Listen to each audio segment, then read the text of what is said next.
உங்கள் மத்தியிலே இந்த ஆராதனையில் கலந்து கொள்ளவும் தேவ செய்தியை கொடுப்பதை குறித்து நான் கர்த்தருக்குள் மகிழ்ச்சி அடைகிறேன். අද දවසේ මේ දේව අභිමුඛයට පැමිණෙන නිසා දේව වචන බෙදා දීම ගැන මම ස්වාමීන් වහන්සේ තුළ ප්‍රීති වේදනයි. பார்க்கும் இந்த தேசத்திலும் நீங்கள் கூடி இந்த இடத்திலே கர்த்தரை விதமாய் ஆராதித்து மகிமைப்படுத்துவதை குறித்து நான் தேவனை நான் ஸ்தோத்திரிக்கிறேன். මේ දේශයේ ඔබ එකතු වෙලා දෙවියන් වහන්සේගේ නාමයේ මහිමයට පත් කරනගෙන මම ස්වාමීන් වහන්සේ ස්තුතිවන්ත වෙනවා. ஆமென். இந்த நாளில் கூட நாம் செய்திக்காய் கடந்து செல்லலாம். අපි වචනයෙන් දෙසට යමු. நெருக்கத்தின் மத்தியில் வழிகள் அடைக்கப்படும் போது என்ற தலைப்பில் உங்களோடு கூட நான் பேச விரும்புகின்றேன். බාධාව මද මාර්ගවල් වසන විට කියනා වූ ඒ මාතෘකාව අතරින් ඔබ සමග මම කතා කරන්න යනවා. பார்க்கும் எங்களுடைய கிறிஸ்தவ வாழ்க்கையில் நாம் நெருக்கத்தின் மத்தியில் போகின்ற பல பகுதிகள் அங்கே உண்டு. කිතුණු ජීවිතයේ අපි ඉතාමත් අසු වෙලා ඒක ඉර වෙලා යනා වූ වාතාවරණයක් අපිට ඇති වෙනවා. சில வேளைகளில் நாம் கடந்து செல்லும் பொழுது வழிகள் அடைக்கப்படுகிற சந்தர்ப்பங்களும் அங்கே உண்டு. සමහර විට අපි ඉදිරියට යන විට මාර්ගවල් වසා ඇති වාතාවරණයක් ඇති වෙලා ඇති. அவை பார்க்கும் இன்றைக்கு இந்த ஒரு தலைப்பின் கீழ் ஒரு 5 குறிப்புகளை உங்கள் மத்தியில் நான் பேச விரும்புகிறேன். මේ කාරණාව ඇතුළත් කරලා මම කාරණාව 5 මේ සම්බන්ධව ඔබත් එක්ක කතා කරන්න කැමතියි. முதலாவது அங்கே காரியம் පළවෙනි කාරණාව கர்த்தருடைய திசை திருப்பங்கள் அவருடைய திட்டத்தின் ஒரு பகுதியாகும். ස්වාමීන් වහන්සේ යම්කිසි දෙයකට ඔබගේ අවධානම වෙන පැත්තකට යොමු කරනවා නම් ඒක ස්වාමීන් වහන්සේගේ අරමුණක්. ஒருவேளை அங்கே நாங்கள் பார்க்கிறோம், நீங்கள் ரோமுக்கு செல்ல வேண்டிய பாதை இப்படி இருக்கலாம். ஒருவேளை தேவன் இல்லை, இந்த பக்கமாய் திரும்பப்படி உங்களை பிரயாணப்படும்படி உங்களை தேவன் சொல்லலாம். සමහරවිට ඔබ රෝමයට යන මාර්ගයේ මෙහෙම කියනකොට සමහරවිට දෙවියන් වහන්සේ මැද කතා කරලා ඔබට කියයි නෑ නුඹ හැරි නැවත මේ පැත්තට යන්න කියලා. ஒருவேளை எங்களுடைய சிந்தனைகள் சொல்லலாம், பார்க்கிறோம் இப்படி போனால் தான் நாம் போக முடியும், இதுதான் வழி. எங்களுடைய மனதினுடைய சிந்தனை மூலமாய் நாம் அதை நாம் சொல்ல முடியும். සමහරවිට අපගේ සිතුවිල්ල මානසික තත්ත්වය ගැන අපි හිතලා බලන්නේ නෑ කෙලින් මේ මාර්ගයෙන් ගියොත් තමයි ඒ තැනට යන්න පුළුවන් කියලා අපි හිතන්න පුළුවන්. பார்க்கிறோம் அங்கே ஆபிரகாம் சாராளுடைய வாழ்க்கையின் ஆரம்ப கட்டத்திலே சாராள் அங்கே நாங்கள் பார்க்கிறோம் தேவனுடைய வாக்குத்தத்தத்தை குறித்து அங்கே நாங்கள் பார்க்கின்றோம் நகைத்தாள் என்று ஒரு பகுதி சொல்கிறது. ආබ්‍රහම් සාරාගේ ජීවිතය ගැන අපි බලන විට ඒගොල්ලෝ පොරොන්දු වචනේ දෙන විට சாரா සිහින වුණා කියලා කියන්නේ සිනා වුණා කියලා අපි බලනවා. பார்க்கிறோம் அங்கே அவர் கிட்டத்தட்ட வயது முதிர்ந்தவனாய் அங்கே ஆபிரகாம் இருக்கும் பொழுது 100 வயது கிட்ட பார்க்கிறோம் அங்கே சாராள் அங்கே பார்க்கிறோம் என் ஆண்டவர் முதிர்ந்தவனாய் இருக்கிறார், நான் பார்க்கிறோம் வயது சென்று விட்டது, பெண்களுக்குரிய வழிபாடு நின்று விட்டது, இப்பொழுது எங்களுடைய வாழ்க்கையில் ஒரு அற்புதம் நடக்குமா என்று எண்ணி அவள் நகைத்தாள்.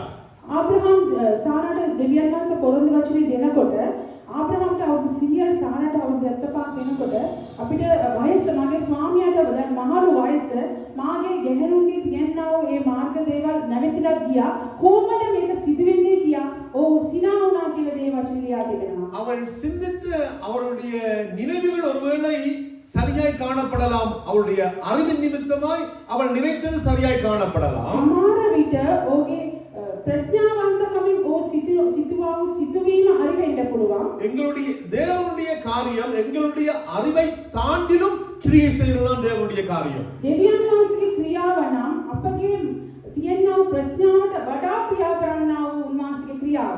சங்கீதக்காரன் சொல்கிறான், உம்முடைய வழிகளை என்னால் சிந்தித்து பார்க்க முடியாது, நீர் நடத்துகிற வழிகள் அவ்வளவு ஆச்சரியமானது, எங்களுடைய அறிவுக்கு அது எட்டாத உயரமாய் இருக்கிறது என்று சங்கீதக்காரன் சொல்கிறான். ගීතිකාකාරයා කියනවා ස්වාමීන් වහන්සේ ඔබ ගෙනියන්නා වූ මාර්ගවල් අපගේ ප්‍රඥාවන්ට වඩා ඉහළින් තියෙන දේවල් කියායා කියනවා. ஆபிரகாம் முதிர் வயது உள்ளவனாய் இருந்தது உண்மைதான். ආබ්‍රහම්ට මාළු වයසක ඇත්ත. பெண்களுக்குரிய வழிபாடு நின்று போனது சாராளுக்கு உண்மைதான். සාරාට ඥාන පක්ෂයේ තියෙනා වූ ඒ දේවල් නැවතිලා ගියා.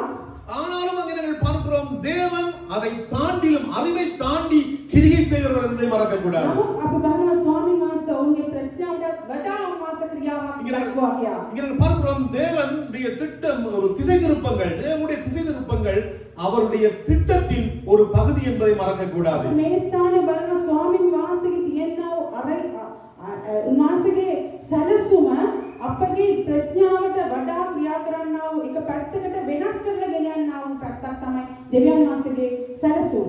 இன்றைக்கு கூட யாத்ராகமத்தின் புத்தகத்திலிருந்து நாம் 5 குறிப்புகளை நாங்கள் பார்க்க போகின்றோம். නික්මියම පොතෙන් අපි කාරණාවක් පහක් බලන්න යනවා.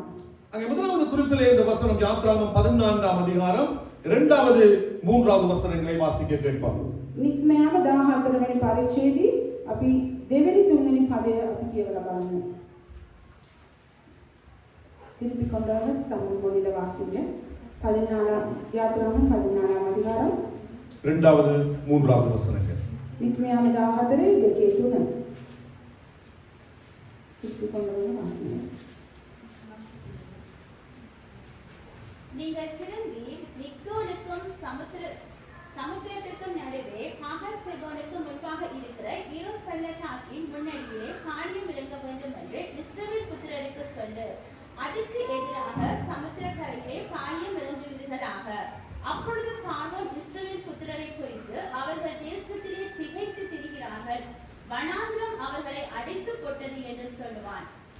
ස්වාමීන් වහන්සේ මෝසෙස්ට කියලාසේ ඊශ්‍රායල් පුත්‍රයන්ට කතා කොට හැරි මික්තෝල් සමූහයට අතරෙහි බාල් ෂේබෝන් ඉදිරිපිට තිබෙන ගී හම්රෝයි ඉදිරිපිට කුඩාරමක් ඉදිරිපිට මූද ළඟ කුඩාරමක් ගාගනිලා පාරාවෝද ඔහු දේශයේ මං මූලාවී සිටිති. ඔහු කාන්තාරයට අසුවී සිටිති. ඊශ්‍රායල් පුත්‍රයන් ගැන කියනවා ඇත. பார்க்கிறோம் 14:2 பார்க்கும்போது நீங்கள் திரும்பி மிக்தோலுக்கு என்று சொல்லப்படுகிறது. 14 වෙනි පදේ දෙවෙනි පරිච්ඡේදය අපි 14 දෙවෙනි පදේ කියන විට උඹලා හැරි මික්තෝල් වලට යන්න කියනවා. நீங்கள் திரும்பி போங்கள். උඹලා හැරි යන්න. பார்க்கிறோம் அங்க ஏனா தேவன் அவர்களை திரும்ப சொல்லும் பொழுது ஒருவேளை அந்த மக்களுக்கு விளங்காமல் இருக்கலாம். සමහර විට මනුෂ්‍යයන්ට තේරෙන්නේ නැතුව ඇති නුඹලා හැරෙන්න කියන විට ජනතාවට තේරෙන්නේ නැතුව ඇති. 14ஆம் அதிகாரம் 3வது வசனத்தில் இதற்கான விளக்கம் சொல்லப்படுகிறது. 14 වෙනි පරිච්ඡේදය 3 වෙනි පදේ ඒකේ තේරුම තියෙනවා. ஒருவேளை கானானுக்கு போற வழி நேராய் தான் காணப்படலாம் இந்த பக்கம். සමහර විට කානාන් වලට යන මාර්ගයේ ඒ කියන්නේ ඉදිරිපිට තියෙන්න පුළුවන්. நீங்கள் திரும்பி இப்ப போகும் பொழுது பார்வோன் என்ன நினைப்பான் என்றால் උඹලා හැරි යනකොට පාරාව කුමක්ද සිතන්නේ නම් பார்வோன் சிந்திப்பான் இஸ்ரவேல் மக்களுக்கு என்னடா வழி தெரியாது, வனாந்திரம் அவர்களுக்கு அடைக்கப்பட்டுட்டு இவர்கள் அலைகிறார்கள் என்று பார்வோன் நினைப்பான் என்ற அந்த காரணத்துக்காகவே இவர்களை திசை திருப்புகிறார் ஆண்டவர்.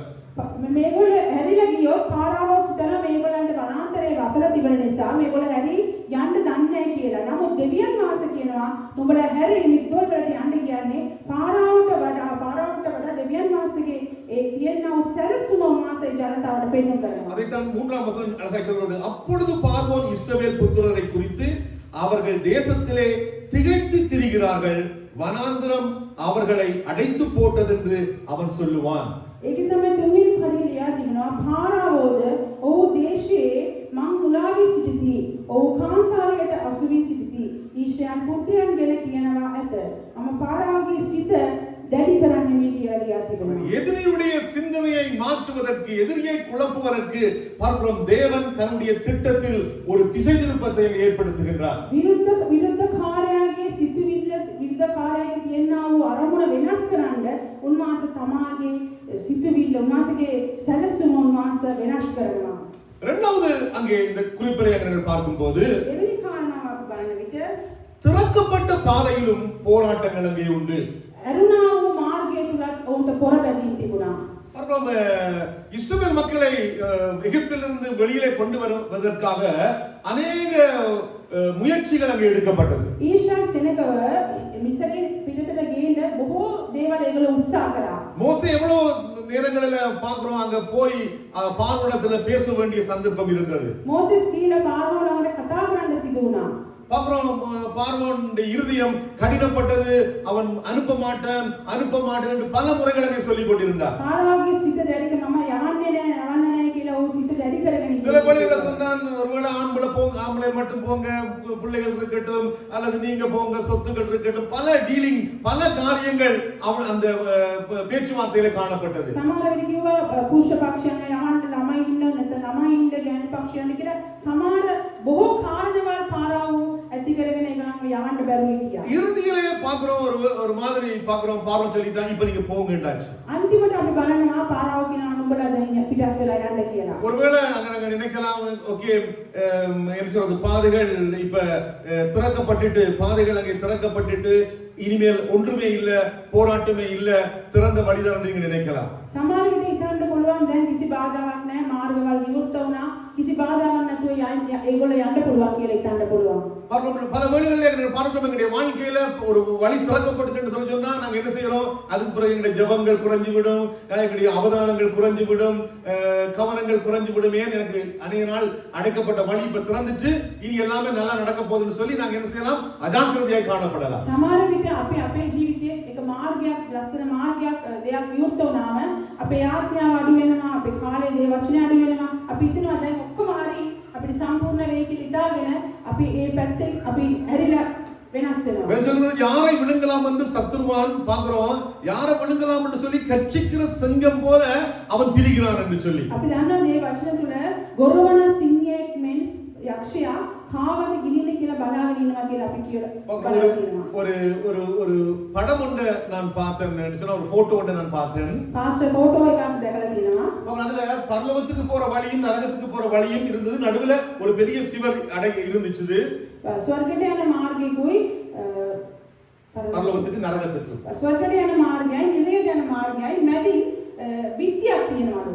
அங்கே நாங்க பார்க்கும்போது பரலோகத்துக்கு போகிற அந்த வாசலுக்கு கிட்ட பார்க்கிறோம், அந்த மதிலுக்கு கிட்ட ஒரு சிங்கம் ஒன்று பரலோகத்தின் வாசலுக்கு போற அந்த நபரை பாஞ்சு பிடிக்கிறதுக்கு அந்த மதிலுக்கு மேல ஏறி நிக்கிற மாதிரி அந்த படம் சித்தரிக்கப்பட்டது. ඒ පින්තූර ඒගොල්ලෝ අඳලා තියනවලු. ඒ ස්වර්ගයට යන මාර්ගය ළඟ සිංහයේ ඒ පිටියට උඩ නැගලා කාවද ගිලින්න බලාගෙන ඉන්න විදියටලු ඒ චිත්‍රය ඒගොල්ලෝ අඳලා තියෙන්නේ. ஒருவேளை நினைக்கலாம் 15 வருஷம் ஆண்டவர் ஓடிட்டேன், இனி எல்லாம் லேசான வழிதான், எனக்கு இருக்கு எல்லாமே தெரியும் இந்த வாழ்க்கையில் என்று சொல்லி அஜாக்கிரதையாக இருந்து விடக்கூடாது. என்று சொன்னால் கடைசி நேரத்திலும் விழுந்து போகவோ சத்துருவான் எங்களை பிடித்துக் கொள்ளவோ சந்தர்ப்பம் உண்டு.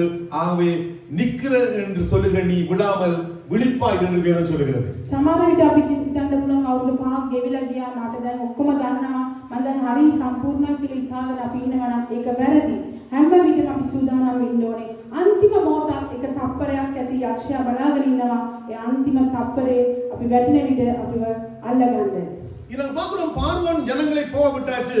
இப்ப நாங்க பார்த்து சொன்னா அரவாசி தூரம், அங்க கொஞ்சம் தூரம், அநேக தூரம் போய் விட்டார்கள். දැන් පාරාව ජනතාවට යන්න දුන්නා. ඒගොල්ලෝ පිටත් වෙලා ගමන භාගයක් ගියාට පස්සේ பார்க்கிறோம், இப்ப ஜனங்கள் எல்லாரும் பார்வோனிடத்துல சொல்றாங்க, அநியாயமா நீ விட்டாச்சு, அநியாயமா போயிட்டாங்க, இனி ஒரு கற்பனையில் நான் சொல்லுகிறேன். பார்க்கிறோம், இனி அடிமை வேலை செய்யறதுக்கு அங்க ஆட்கள் இல்ல, அடிமைகளா இருக்கிறதுக்கு ஆட்கள் இல்ல, அநியாயமா இந்த தீர்மானத்தை பண்ணியாச்சு என்று பார்வோனுக்கு ஜனங்களுடைய பிரஷர் கூடுது. பார்வோன் சிந்திக்க ஆரம்பிக்கிறான். දැන් ජනතාවට යන්න දුන්නාට පස්සේ පාරාව සිතන ඇති පාස්ටර්ගේ පාස්ටර් සිතන විදිය ජනතාව ගියාට පස්සේ අයියෝ දැන් බහල්කමට කවුරුත් නැහැ, වැඩ කරන්න කවුරුත් නැහැ, අපරාධ ඒගොල්ලන්ව අයි යන්න දුන්නේ කියලා. இப்ப பார்வோன் என்ன செய்யறான்? அந்த தீர்மானத்துக்கு எதிரா இப்ப இன்னொரு தீர்மானத்தை எடுத்து அவன் என்ன செய்யறான்? அந்த ஜனங்களை திரட்டுவதற்கு தீர்மானம் பண்ணுகிறான். දැන් පාරාව මොනවාද කරන්නේ? යන්න දුන්නාට පස්සේ ඒ තීරණයට විරුද්ධව තව තීරණයක් ගන්නවා. ඒ යන්න දුන්නා වූ ජනතාව පසු කරගෙන ඒගොල්ලන්ව එළවගෙන යනවා. யாத்திராகமம் 14ஆம் அதிகாரம் 6வது வசனத்தில் நாங்கள் பார்க்கின்றோம். 6வது வசனத்தில் නික්මයාගේ 15 වෙනි පරිච්ඡේදයේ 6 වෙනි පදය අපි බලනවා. 6வது 7வது වசனங்களை வாசியுங்கள். 6 වෙනි පදයේ සහ 7 වෙනි පදය. ස්වාමීන් වහන්සේ ඔබගේ දකුණ පරාක්‍රමයෙන් මහිමවත්ය. ස්වාමීන් වහන්සේ ඔබගේ දකුණ අත සතුරා කෙවෙලි කර දමන. அவன் தன் இரதத்தை கூட்டி தன் ஜனங்களை கூட்டிக் கொண்டு பிரதானமான 600 ரதங்களிலும் எகிப்திலுள்ள மற்ற சகல ரதங்களிலும் அவைகள் எல்லாவற்றுக்கும் அதிபதிகளான வீரரையும் கூட்டிக் கொண்டு போனான். யாத்திராகமம் 14:6-7. නික්මයාගේ 14 6 වෙනි පදයේ සහ 7 වෙනි පදයේ. ඔහු තමාගේ රථය සූදානම් කරගෙන තමාගේ සෙනඟ තමා සමග රැගෙන තෝරාගත් රථ 80ක් මිසරයේ සියලු රථද ගත්තේය.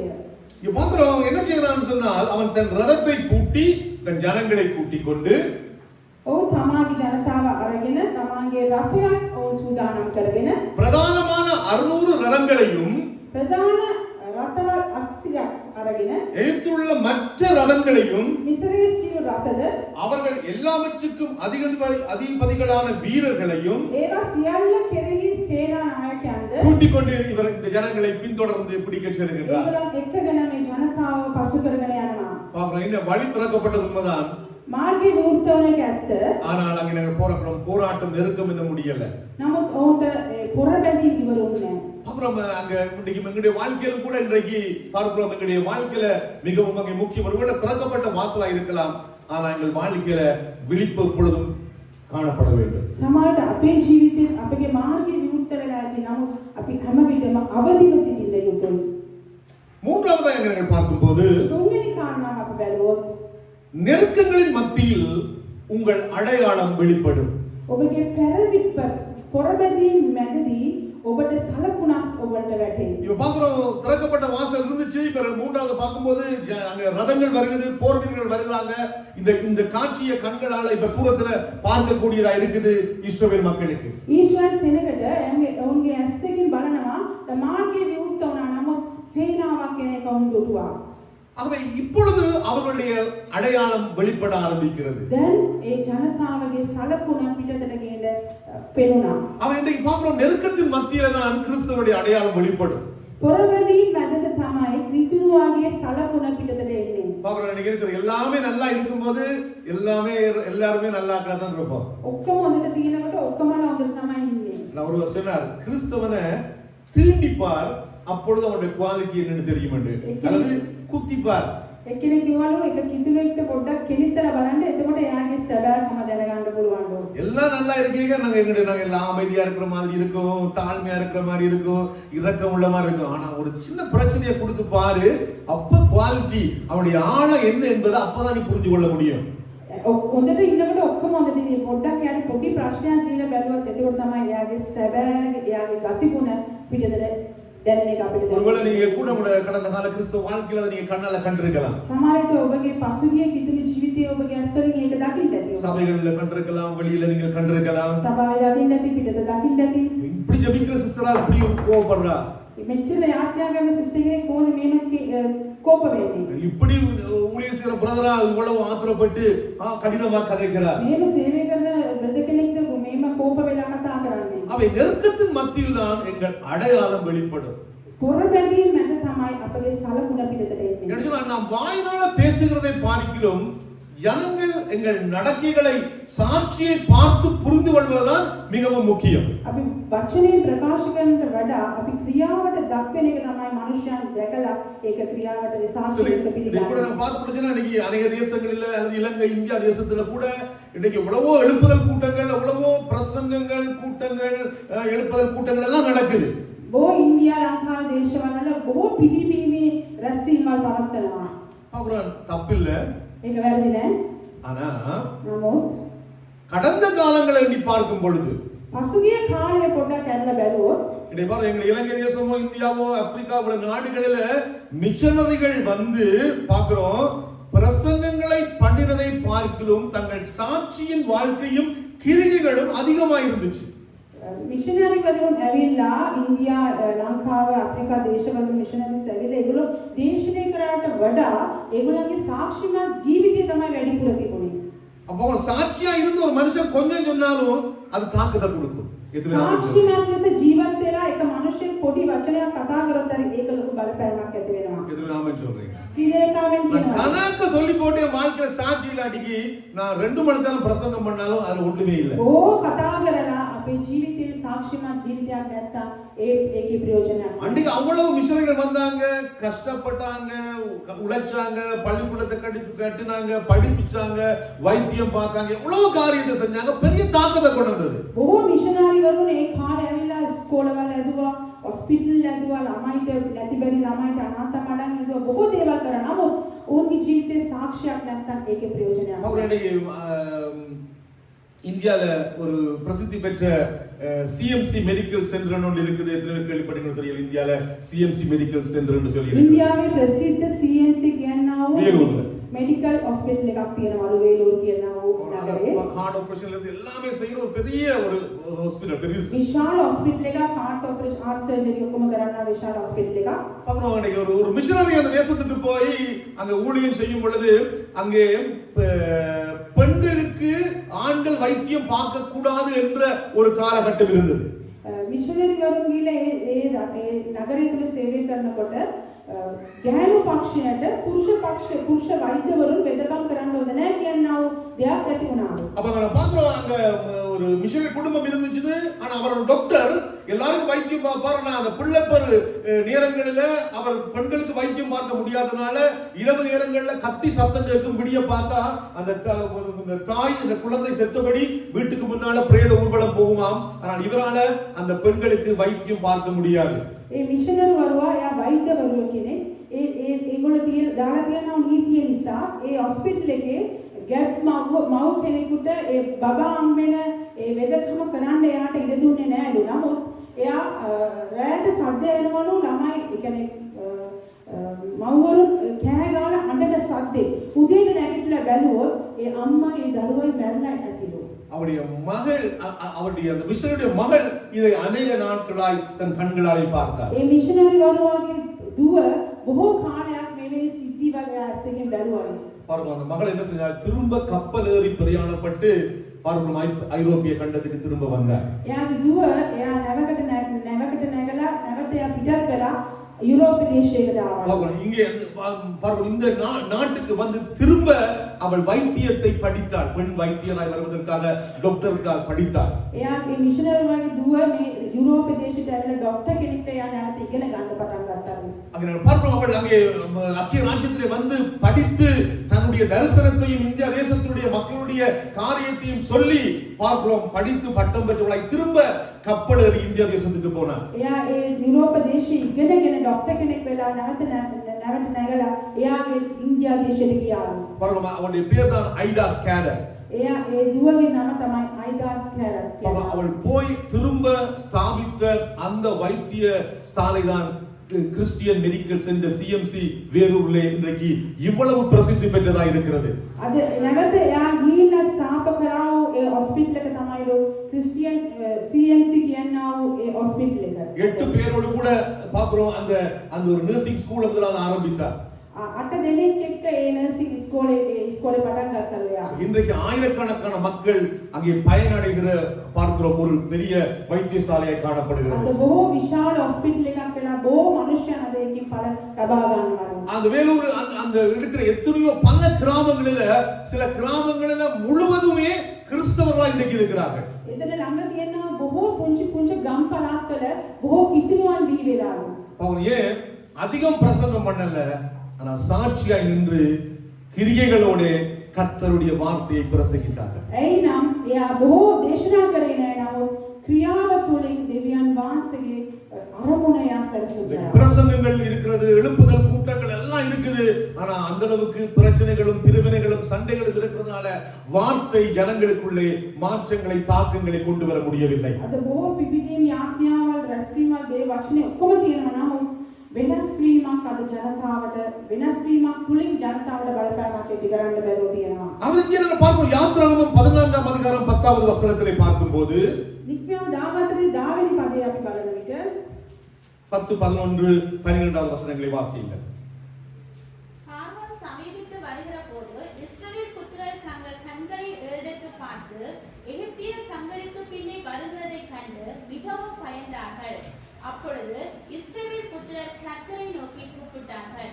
அன்றியும் அவர்கள் மோசேயை நோக்கி, எகிப்திலே பிரேத குழிகள் இல்லை என்றோ வனாந்திரத்திலே சாகும்படிக்கு எங்களை கொண்டு வந்தீர். நீர் எங்களை எகிப்திலிருந்து புறப்பட பண்ணினதினால் எங்களுக்கு இப்படி செய்தது என்ன? நாங்கள் எகிப்திலே இருக்கும் போது நாங்கள் எகிப்தியருக்கு வேலை செய்ய எங்களை சும்மா விட்டுவிடும் என்று சொன்னோம் அல்லவா? நாங்கள் வனாந்திரத்திலே சாகிறதை பார்க்கிலும் எகிப்தியருக்கு வேலை செய்கிறது எங்களுக்கு நலமாய் இருக்குமே என்றார்கள். පාරාවෝ ලං වූ කලී ඊශ්‍රායල් පුත්‍රයන් තමාගේ ඇස් ඔසවා මිස්රවරුන් තමන් පස්සේ එනවා දැක අතිශයින් බය වූය. එබැවින් ඊශ්‍රායල් පුත්‍රයෝ ස්වාමීන් වහන්සේට මොර ගැසුවය. ඔහු මෝසෙස්ට කතා කොට කාන්තාරයේ මැරෙන්න නුඹ අප ගෙනාවේ මිසරෙහි මිනිවැලවල් නැති නිසාද? මිසරේ අප ගෙනවුත් අපට මෙලෙස ක්‍රියා කළේ මක් නිසාද? මිසරවරුන්ට මේ කරන්ට අප අත්හරින්ට ක්‍රියා මිසරයේදී අප කීව මේක නොවේද? இங்க நாம் பார்க்கிறோம் இந்த பார்வோன் அவருடைய ராணுவமும் குதிரைகளும் ரதங்களும் வருகிறத ஜனங்கள் கண்ட பொழுது පාරාවගේ රථය සහ සේනාව එනවා කියා ජනතාව දැකපු විට அப்புறம் இந்த ஜனங்கள் முதலாவது ஆண்டவரே என்று சொல்லி பார்த்தாலும் இப்ப ஆழத்துல இருந்து சில காரியங்கள் வெளிப்பட ஆரம்பிக்கிறது. ඉස්ලාම ඒගොල්ලෝ ස්වාමිනේ කියලා කිව්වොත් හරි නමුත් ඒගොල්ලන්ගේ අතුලාන්තයෙන් දෙයක් පිටත් වෙන්න පටන් ගත්තා. என்னவா மோசேக்கு விரோதமாய் முறுமுறுக்க ஆரம்பிக்கிறார்கள். மோசேஸ்ට විරුද්ධව කෙඳිරි ගන්න පටන් ගත්තා. நாங்க முதலே நாங்க சொன்னோம் நாங்க வர மாட்டோம் எங்களுக்கு வேண்டாம் நாங்க முதலே சொன்னோம். අපි ඉස්ලාම කිව්වා අපිව අත්අරින්න අපි එන්නේ නැහැ කියලා. ஆனா நீ திரும்ப எங்களை கூட்டிக்கிட்டு வந்துட்டு නමුත් ඔයා අපව එකගෙන ආවා. உங்களுக்கு கானான் முக்கியம் இல்ல. ඒගොල්ලන්ට කානාන් වැදගත් නැහැ. வாக்குத்தத்தம் பண்ணின இடம் அங்கே முக்கியம் இல்ல. පොරොන්දු දේශයේ පොරොන්දු වචනේ ඒගොල්ලන්ට වැදගත් இப்போதைக்கு எங்களை சும்மா வாழ விட்டா காணும். දැන් අපිට ජීවත් වෙන්න දුන්නත් நித்தியத்தை பத்தி இப்ப உங்களுக்கு பிரச்சனை இல்ல. සදාර්ථනික ගැන ඒගොල්ලන්ට කිසි වගකීමක් නැහැ. அங்கே செத்தா தாக்குறதுக்கு இடமில்லை என்றால் எங்களை வனாந்திரத்தில் நீ கொண்டு வந்தீர். මිසරේ මැරුණොත් ඉඩ නැහැ කියලා අපව වනාන්තරයට ගෙනාවා. இங்க சாந்தத பாக்கிலும் நாங்க அங்க வேலை செஞ்சு கொண்டு அடிமைகளா இருக்கிறது நல்லது.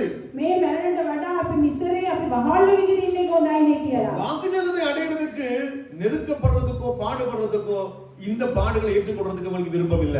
ඒ පොරොන්දු දේශයට ඇතුල් වෙන්න මේ සිදුවෙන්නා වූ සිදුවීම් වලට ලක් වෙන්න ඒගොල්ලන්ට කැමති නැහැ. நீங்க பார்க்கணும் அவங்களுடைய ஆழம் இங்க வெளிப்பட ஆரம்பிக்கிறது. ඒගොල්ලන්ගේ ඇතුළාන්තයේ මෙතන ඒගොල්ලන්ගේ සලකුණ පිටත් அவங்களுடைய அடையாளம் அங்க வெளிப்படுகிறது. සලකුණ පිටත් වෙනවා.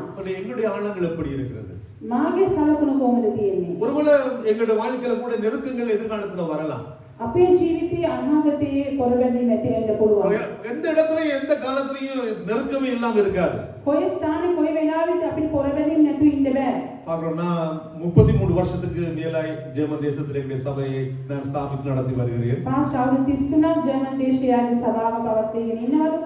அவருடைய வாழ்க்கையில ஏதோ ஒவ்வொரு காலகட்டத்திலையும் ஏதோ ஒரு நெருக்கங்களை கடக்க வேண்டி இருக்கிறது. ජීවිතේ සමහර අවස්ථාවල සමහර පොරබැඳීම් කාලවල ஒரு நெருக்கம் போயிட்டா இனிமேல் நெருக்கமே வராதுன்ற அர்த்தம் இல்லை. එක පොරබැඳීමක් ගියාට පස්සේ තව ප්‍රශ්නයක් එන්නේ. ஒருவேளை கூட இந்த ஊழியத்தில் இந்த சபையில ஒருவேளை ஏதாவது நெருக்கங்கள் எதிர்காலத்துல வந்தா உங்கள் ஆழம் எப்படி இருக்கிறது? සමහර විට ඔබගේ සභාවේ සමහර ප්‍රශ්න ඇති වුණත් ඔබලගේ ඇතුළාන්ත කොහොමද තියෙන්නේ? எந்த நெருக்கம் வந்தாலும் நாங்க எல்லாரும் கையை பிடிச்சு நான் ஒன்றா நிற்போம், நாங்க சபையை கட்டுவோம், தேவ ராஜ்யத்தை நாங்க செய்வோம், தேவனுடைய நீதியை நிறைவேற்றுவோம் என்று எத்தனை பேர் நாங்கள் சொல்லக்கூடும்? මොන ප්‍රශ්න පොරබැඳීම් ආවත් අපි අත්යන් බැඳගෙන මේ සභාව අපි උන්වහන්සේ තුල බඳිනවා කියනවා ඒ ඇතුළාන්තය ඔබ තුල කොහොමද තියෙන්නේ? அந்த நெருக்கத்து மத்தியில தான் அந்த வெளிப்பாடு முக்கியம். ඒ පොරබැඳීම් මැද තමයි ඒ සලකුණ. எல்லாம் நல்லா இருக்கே அது பிரச்சனை இல்ல. කොහොමද මොන දේවල් සිදු වුණත් හරි ප්‍රශ්නයක් නැහැ. ஆனா உங்களை உற்சாகப்படுத்த விரும்புகிறேன். என்ன காரியங்கள் அது ஊழியத்திலேயா இருக்கலாம், குடும்பத்திலேயா இருக்கலாம், எந்த நிலையில் என்ன நெருக்கங்கள் வந்தாலும் ஒன்றாய் நில்லுங்கள், ஐக்கியப்படுங்கள், பார்க்கலாம் தேவனுடைய சித்தத்தை நிறைவேற்றுங்கள், தேவன் மகிமையானதை செய்வார். ඔබ උනන්දු කරන්න මම කැමති මොන පොරබැඳීම් මොන සිදුවීමක් ආවත් හරි එකට සිත ගන්න එක අත අල්ලගෙන දෙවියන් වහන්සේගේ සැලසුම ඉෂ්ට කරන්න ගියා. இந்த வாழ்க்கையில முறுமுறுப்புகள் வேண்டாம். අපේ ජීවිතේ කෙඳිරි ගැසීම් சில வார்த்தைகளை நீங்க சொல்லிட்டு சொன்னா அதை திரும்ப எடுக்க முடியாது. සමහර වචන අපි එළියට පිට කරත් ආයි නැවත ගන්න බෑ.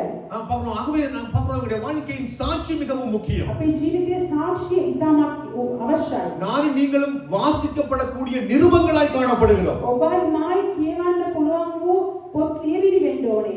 உங்கள் வாழ்க்கையில நீங்க பேசுகிற பேச்சு காரியங்களை பார்த்தே சொல்லணும் நீங்க எவ்வளவு ஆழமா இருக்கிறீங்க, எப்படிப்பட்ட சுபாவம் நீங்க என்று சொல்லி உங்களுக்கு செய்கைகள் கிரியைகளை நீங்கள் காண்பிக்க வேண்டும். ඔබගේ ක්‍රියාවලින් පෙන්වන්නට ඔබ මොන වගේ තැනැත්තෙක්ද කියා පෙන්වන්න වෙන්න ඕනේ. உங்களுடைய பார்க்கலாம் ஒருவேளை உங்களுடைய வாய் வார்த்தை மற்றவர்களை கொல்லவும் முடியும், உயிர்ப்பிக்கவும் முடியும். ඔබගේ කටේ වචනේ සමහර එක කෙනෙක් මරන්නත් පුළුවන් නැගිටවන්නත් පුළුවන්. தோமஸ் அல்வா எடிசன் உங்களுக்கு எல்லாருக்கும் தெரியும். තෝමස් අල්වා එඩිසන් කියනවා විද්‍යාකාරය ඔබ දන්නවා. ஓகே, எல்லாரும் அறிஞ்சிருக்கீங்க. எல்லாரும் ඔබ හැමෝටම දන්නවා. அவ பார்க்கிறோம் இன்னைக்கு அவர் உலக பிரசித்தி பெற்ற ஒரு மனுஷனாய் அங்கே காணப்பட்டாலும் அவருடைய ஆரம்ப வாழ்க்கையில எவ்வளவோ தோல்விகள் காணப்பட்டுச்சு. එයා ලෝක ප්‍රසිද්ධ මිනිසෙක් වුණත් අර එයාගේ ආරම්භ ජීවිතේ ඉතාමත් தோல்விகள் காணப்பட்டுச்சு. පරාජය. அவருக்கு வடிவா காது கேட்காது. එයාට ගොඩක් හොඳට කන හැන්නෑලු. பள்ளிக்கூடத்துல கொண்டு சேர்த்தா 3 மாசத்துல 6 மாசத்துக்குள்ள அவரை ஸ்கூலுக்கு வீட்டை அனுப்பிட்டாங்க. இவரை பள்ளிக்கூடத்துல வச்சு படிப்பிக்கவே இயலாது என்று வீட்டை அனுப்பியாச்சு. එයාව පාසලට ගිහින් දැම්මම එයාට උගන්වන්න බෑ. එයාව ගෙදර අරන් යන්න කියලා එයාව ගෙදරට යවවලු. அப்புறம் ஆனா அவனோட தாயிட்ட போய் பிள்ளை இப்ப தோமஸ் அல்வா என்ன செஞ்சிருக்கான், அம்மா ஏன் இந்த பள்ளிக்கூடத்துல என்ன இப்படி அனுப்பிட்டாங்கன்னு. තෝමස් අල්වා එඩිසන් කියනවා විද්‍යාවලිය එයාගේ අම්මා ළඟ ආනවලු. ඇයි මාව පාසලෙන් ගෙදරට යවුවේ? தாயார் சொன்ன அழகான ஒரு பதில். එයාගේ මාව දුන්න උත්තරය, மகனே, පුතා, உனக்கு படிப்பிக்கிற அளவுக்கு ஆசிரியர்களுக்கு எண்ணம் ஞானம் அறிவு காணாது. ඔයාට උගන්වන තරමට ගුරුවරයන්ට ප්‍රඥාවන්ත සහ ඉවසිලිවන්තකම නැහැ කියලා කිව්වා. நீ உனக்கு காது வழியா கேட்காது, நீ லாயக்கு இல்ல, உருப்பட மாட்டாய் அப்படி ஒண்ணு சொல்லல. உனக்கு இந்த விலகினத்தோட உனக்கு படிப்பிக்கிற அளவுக்கு இந்த பள்ளிக்கூடத்துல படிப்பிக்கிற ஆசிரியர்களுக்கு என்ன காணாது?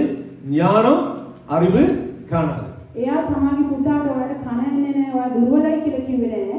ඔයාට උගන්වන තරමට ඒ ගුරුවරයාට ඒ හැකියාව නැහැ කියලා කිව්වා. தாயே இந்த பிள்ளைக்கு படிப்பிச்சா.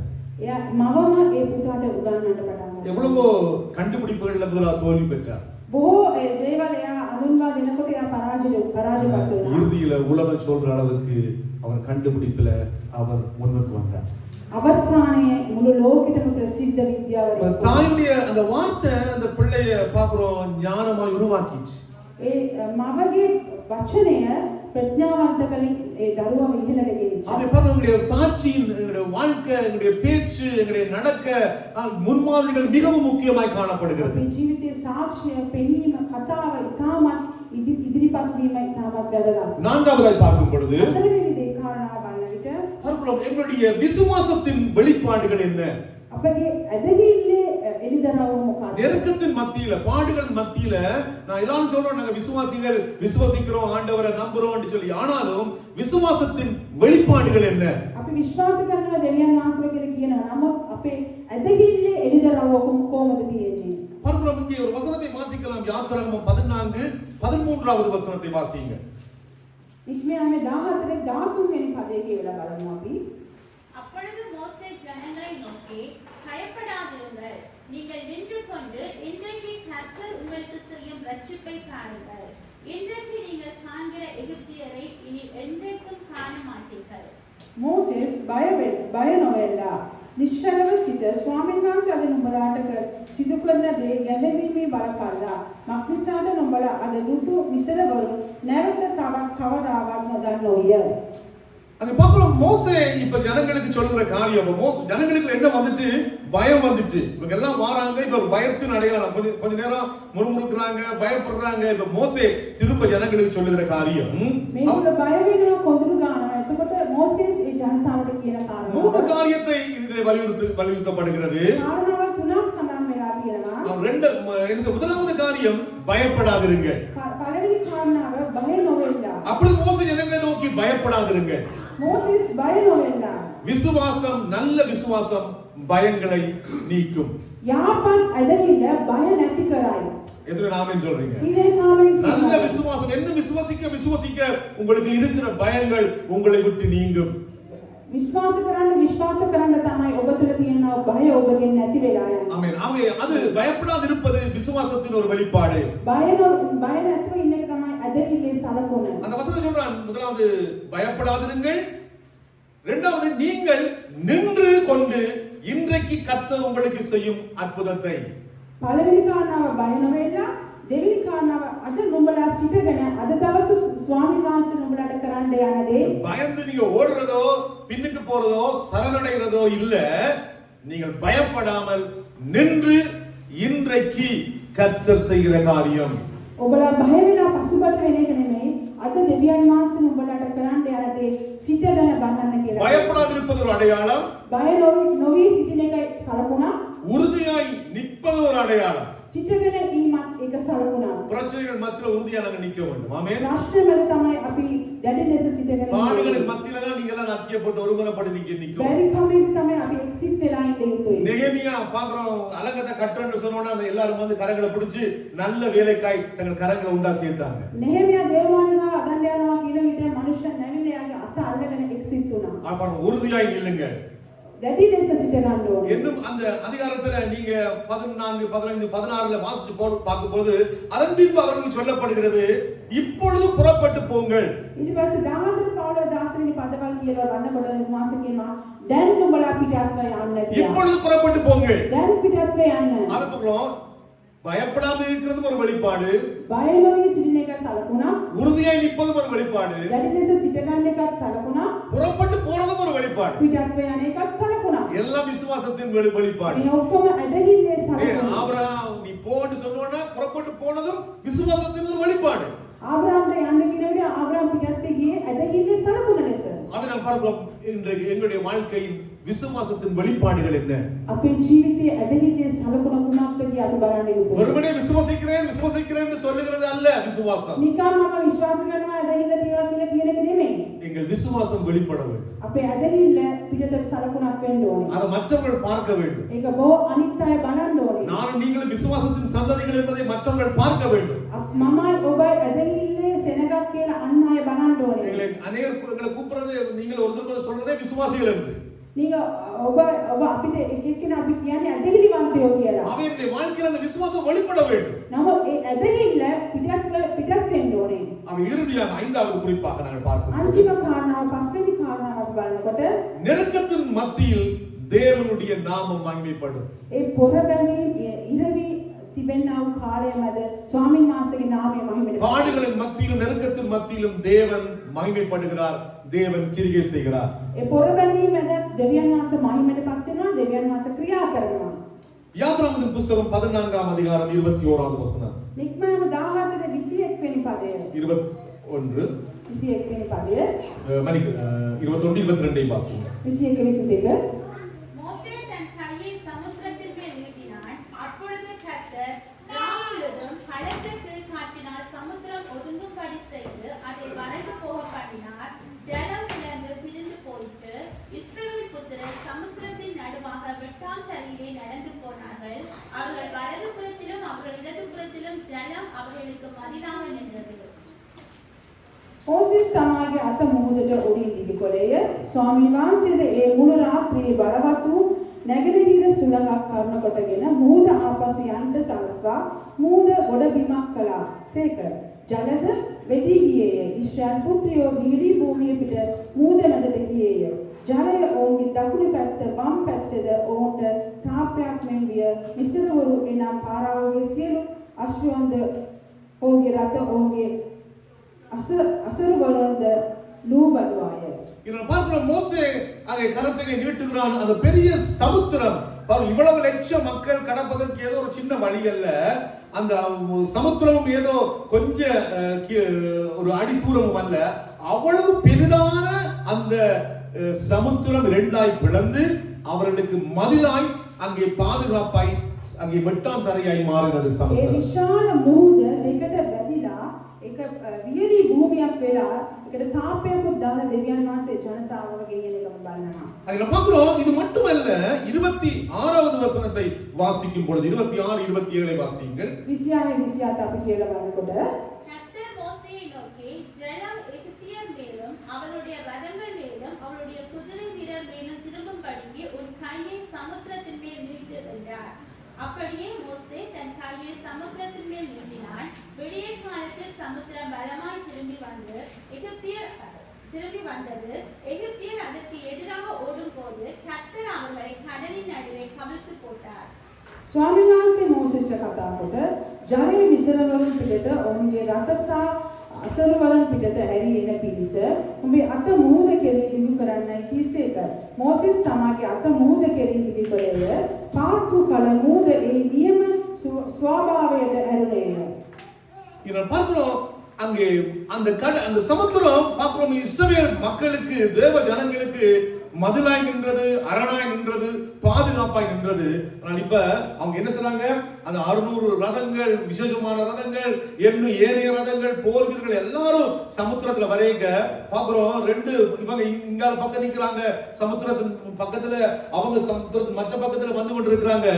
இவங்களுக்கு பாதுகாப்பா இருந்தது, இப்பொழுது அவங்களை அது அழித்து போட்டது என்று நாங்கள் பார்க்கிறோம். අපි බලනවා ඒ මුහුද මුහුද දෙපැත්තට වැදිලා තිනකොට පාරාවගේ සේනාවරුන් සහ ඒ රථවල් එකතු වෙලා ඉඳගෙන ඉන්න එක පැත්තක. නමුත් දෙවියන් වහන්සේගේ ජනතාවට ඒ තාපයේ මැදට ඇවිල්ලා ඒ ජනතාවට ආරක්ෂා වුණා කියලා. அவை பார்க்கிறோம் எங்களுக்கு அரணாய் இருப்பது சத்துருக்களை அழிப்பதற்கு தேவன் அதை பயன்படுத்தினார்.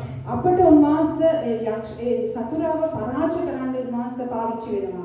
பார்க்கிறோம் தேவனால் ஆகாத காரியம் ஒன்றுமில்லை. ස්වාමීන් වහන්සේට කරන්න බැරි දෙයක් නැහැ. தேவனால் ஆகாத காரியம் ஒன்றுமே அங்கே இல்லை. දෙවියන් වහන්සේට කරන්න බැරි දෙයක් ඒ කිසි දෙයක් அவை நெருக்கத்தின் மத்தியிலும் தேவன் அங்கே மகிமைப்படுகிறார். පොරබැදීම් මැදත් දෙවියන් වහන්සේ මහිමයටපත් වෙනවා. நெருக்கத்தின் மத்தியிலும் தேவன் அற்புதங்களை செய்வார். පොරබැදීම් මැදත් උන්වහන්සේ ආස්කම් ஒருவேளை කරනවා. இன்னைக்கு இந்த செய்தியை கேட்டுக்கொண்டிருக்கிற உங்களுடைய வாழ்க்கையில ஏதோ ஒரு நெருக்கத்துல நீங்க இருந்தாலும் நான் சொல்லுகிறேன், பார்க்கிறோம் அந்த நெருக்கத்தின் மத்தியில் அற்புதத்தை, அது எப்படியா இருந்தாலும் அதன் மத்தியில் அற்புதத்தை செய்ய என் தேவன் இன்றைக்கு வல்லமை உள்ளவராய் இருக்கிறார். පොරබැදීම් එකකින් ඉන්නවා නම් මම දෙවියන් වහන්සේ තුල ඔබට කියනවා ඔබගේ ජීවිතේ පොරබැදීම් මැදත් උන්වහන්සේ ආස්කම් කරන්න அவரை බලන්න. நம்புங்க, நம்மை விசுவாசியுங்க. උන්වහන්සේ විශ්වාස කරන්න. அவர் நான் பார்க்கிறோம் இன்றைக்கு 5 காரியங்களை இந்த நாளிலே நாங்கள் பார்த்தோம். අපි කාරණාවල් පහක් මේ අවස්ථාවේදී අපි ஒருவேளை බලනවා. நெருக்கத்தின் மத்தியில் போறது போல காணப்படலாம், අපි පොරබැදීමෙන් යනවා වගේ පේන්න පුළුවන්. வழி அடைக்கப்பட்டது போல காணப்படலாம். මාර්ගයේ වසා ඇති 5 காரியங்கள் කාරණාවල් පහක් கர்த்தருடைய திசை திருப்பங்கள் அவருடைய திட்டத்தின் ஒரு பகுதியாகும். ස්වාමීන් වහන්සේ අපගේ මාර්ගය හරවනවා නම් ඒක ස්වාමීන් වහන්සේගේ සැලසුම. இரண்டாவது, திறக்கப்பட்ட பாதையிலும் போராட்டங்கள் உண்டு, மறக்க வேண்டாம். හැරපු මාර්ගයේ පොරබැදීම් තිබෙනවා, අමතක වෙන්න එපා. மூன்றாவது, நெருக்கத்தின் மத்தியில் உங்கள் அடையாளம் வெளிப்பட போகிறது. පොරබැදීම් මැදත් ඔබගේ සලකුණ පිටතට එන්න ඕනේ. நாலாவது, விசுவாசத்தின் வெளிப்பாடுகள் அங்கே என்ன? ඇදහිල්ලේ සලකුණ කුමක්ද? நெருக்கத்தின் மத்தியில் தேவன் மகிமைப்படுகிறார். ඒ පොරබැදීම් මැදත් දෙවියන් වහන්සේ මහිමයටපත් වෙනවා. நாம் ஒரு மனிதர்கள் நாங்கள் අපි ஜெபத்தில் හැමෝම නැගී සිටිමු.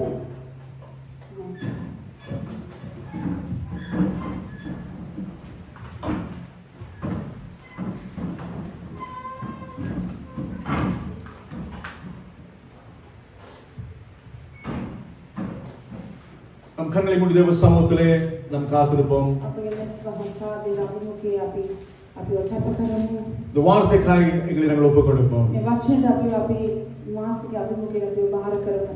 பார்க்கிறோம் ஆண்டவரே, இந்த நாளிலும் என்னுடைய வாழ்க்கையிலும் பார்க்கிறோம் நான் நல்ல ஒரு சாட்சியாய் மாற வேண்டும். අද දවසේ ස්වාමීන් මගේ ජීවිතෙත් මම உம்மை நான் விசுவாசிக்க வேண்டும் ஆண்டவரே. ඔබ විශ්වාස කරන්න ඕනේ.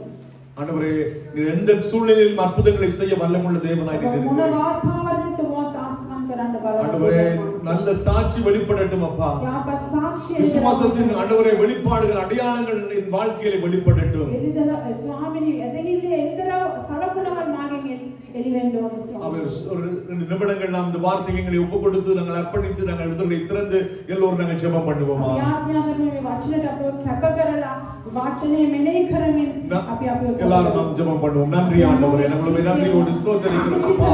ஒருவராய் பெரிய காரியங்களை செய்கிற தேவன் நீர் எங்கள் நடுவில் இருக்கிறதற்காக உமக்கு நன்றி ஆண்டவரே. இன்றைக்கு ஆண்டவரே, இந்த வார்த்தையை கேட்டு உம்முடைய பிள்ளைகள் மேலே கர்த்தருடைய வல்லமையான கரம் ஆண்டவரே அமரும்படி நான் ஜெபம் பண்ணுகிறேன். ஒரு நல்ல சாட்சி வாழ்க்கையை நீங்கள் கொடுங்க ஆண்டவரே. விசுவாசிக்கத்தக்கதாய் நீங்கள் கிருபை கொடுங்க ஆண்டவரே. ஆண்டவரே, உம்முடைய திட்டத்துக்கு தங்களை ஒப்புக் கொடுக்க நீங்க கிருபை கொடுங்க. மாற்றங்களை ஏற்றுக்கொள்ள நீங்க கிருபை கொடுங்கப்பா. ஆண்டவரே, விசுவாசத்தின் நல்ல வெளிப்பாடுகள் ஒவ்வொருடைய வாழ்க்கையிலும் வரட்டும். வாசிக்கத்தக்க ஆண்டவரே நிருபங்களாய் இவர்களை நீங்கள் மாற்றுங்க ஆண்டவரே. அப்பா, உங்களை நன்றியோடு துதிக்கிறோம் ஆண்டவரே. உங்களை நன்றியோடு நாங்கள் ஸ்தோத்திரிக்கிறோம் அப்பா. நன்றி ராஜா, நன்றி ஆண்டவரே, நன்றி தகப்பனே. ஹalleluya. ஆமென். இந்த நாளிலும் கூட நாம் தொடர்ந்து நாம் கர்த்தருடைய பந்திக்காய் நாம் கடந்து செல்லலாம். සුදු මේසෙට අපි සහභාගීකම පවත්වමු. வேதத்தின் சில வார்த்தைகளை வாசிக்க விரும்புகின்றேன். අපි මේ වචනේ සමාන වචන අපි කියවලා බලමු මේ අවස්ථාවේදී. கொரிந்தியர் புத்தகத்திலிருந்து 1 කොරින්ති පොතේ அவர் காட்டிக் கொடுக்கப்பட்ட அன்று ராத்திரியிலே அவர் அப்பத்தை எடுத்து ஸ்தோத்திரம் பண்ணி அதை பிட்டு, நீங்கள் வாங்கி இதை புசியுங்கள், இது உங்களுக்காக பிற்கப்படுகிற என்னுடைய சரீரமாயிருக்கிறது, என்னை நினைவு கூறும்படி இதை செய்யுங்கள் என்றார். බාරදන්දේ ස්වාමීන් වහන්සේගෙන් ලැබිමි. එනම් ස්වාමීන් වහන්සේ වහන්සේ පාවා දෙනු ලැබු රාත්‍රියේදී උන්වහන්සේ රොටි රැගෙන ස්තුතියට කඩා මේක නුඹලා උදෙසා දෙන්නා වූ මාගේ ශරීරය.